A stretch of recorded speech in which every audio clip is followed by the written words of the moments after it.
Income tax department ने income tax return यानी कि आईटीआर भरने की आखिरी तारीख एक दिन और बढ़ा दी है। अब आप 16 सितंबर 2025 तक आईटीआर फाइल कर सकते हैं। पहले ये डेडलाइन 15 सितंबर थी।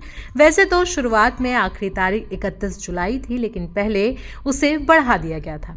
आयकर विभाग ने बताया है कि ये फैसला लोगों की सुविधा को ध्यान में रखते हुए लिया गया है, क्योंकि ई फाइलिंग पोर्टल पर कुछ टेक्निकल दिक्कतें आ रही थी, जिसकी वजह से लोगों को रिटर्न भरने में परेशानी हो रही थी।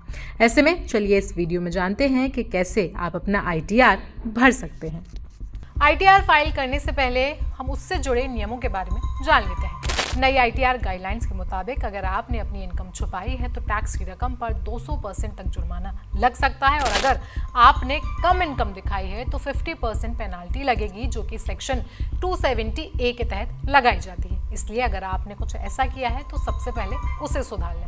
अब जानते हैं कि आखिरकार आयकर विभाग ने मौजूदा समय में कितने प्रकार के आईटीआर फॉर्म उपलब्ध कराए हैं। आपको बता दें कि इनकम टैक्स डिपार्टमेंट ने इस समय 7 टाइप्स के आईटीआर फॉर्म उपलब्ध कराए हैं। आईटीआर 1 सहज, यानी कि जो सैलरीड पेंशनभोगी और सामान्य आय वाले लोगों के लिए होता है। आईटीआर 2 जिनकी आय सैलरी, संपत्ति या कैपिटल गेन्स के जरिए होती है। आईटीआर 3 उनके लिए होता है जो कारोबार या पेशा करते हैं। इसके अलावा आईटीआर 4 सुगम, छोटे कारोबारों और पेशेवरों के लिए होता है। इसके बाद आईटीआर 5, आईटीआर 6 और आईटीआर 7 कंपनीज, ट्रस्ट और संस्थानों के लिए बनाया गया। इसके बाद आइए आपको बताते हैं कि कैसे आप आईटीआर फाइल कर सकते हैं। इसके लिए बहुत ही ज़्यादा सिंपल स्टेप हैं। सबसे पहले आप अपना फॉर्म 16 तैयार रखें। इसके बाद इसकी ऑफिशियल वेबसाइट incometax.gov.in पर लॉगिन करें। उसके बाद मेन्यू में जाकर ई फाइल, इनकम टैक्स रिटर्न और आईटीआर फाइल करें पर क्लिक करें। फाइनेंशियल ईयर 24-25 के लिए असेसमेंट ईयर 25-26 को सेलेक्ट करें। नॉर्मल सैलरी वाले लोग आईटीआर 1 फॉर्म को सेलेक्ट करें। पहले भरे हुए डेटा को अच्छे से चेक करें और फॉर्म सेलेक्ट करें। अब अपने फॉर्म 16 में इनकम और टीडीएस डिटेल्स को भर लें और अब फिर आखिर में सारी डिटेल्स को वेरीफाई करके फॉर्म सबमिट कर दें।